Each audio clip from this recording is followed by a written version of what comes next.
masuk. Terima kasih. Mari Dr. Aina, saya dirikan ke tempat utama.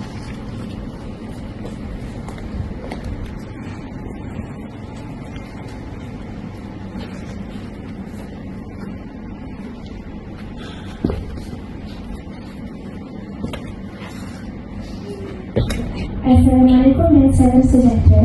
Yang bersama Dr. Aina Batrisha binti Cik Zainal Abidin, serta rakan-rakan seperjuangan sekalian. Alhamdulillah, syukur kita kehadiran Ilahi kerana dapat berkumpul dalam majlis makan malam pada hari ini. Bagi memberkati majlis, dijemput saudara Ahmad Mus'ab untuk memimpin bacaan doa. Dipersilakan. Bismillahirrahmanirrahim.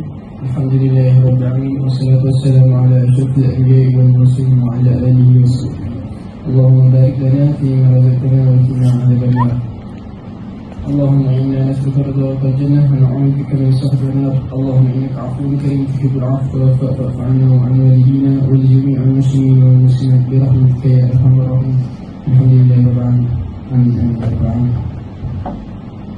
Majlis diteruskan lagi dengan menjemput Saudara Aiman selaku Ketua Projek untuk menyampaikan sepatah dua kata.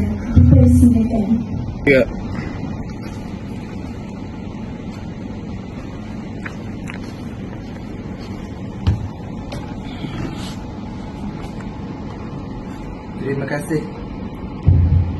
Terima kasih kepada para hadirin majlis pengurusi majlis yang berusaha, Dr. Aina dan para hadirin sekalian. Berdirinya saya di sini bukan sekadar mengikut protokol, tetapi untuk menzahirkan rasa terima kasih yang tak terhingga kepada Dr. Aina.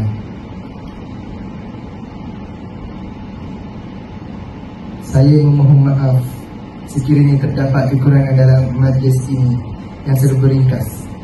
Kami berharap Dr. Aina sudi menerima sedikit sumbangan kerja kecil daripada kita semua. Seterusnya, majlis dengan segala hormatnya menjemput Dr. Aina untuk menerima sedikit tanda kenang-kenangan daripada pihak kami.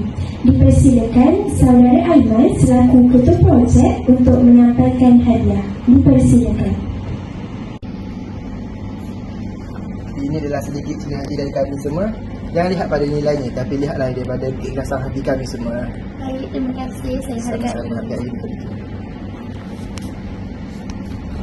Dengan berakhirnya penyampaian hadiah tadi, maka tamatlah sudah majlis kita pada malam ini. Dijemput Dr. Aina dan semua hadirin untuk menikmati hidangan yang telah disediakan. Sekian, terima kasih.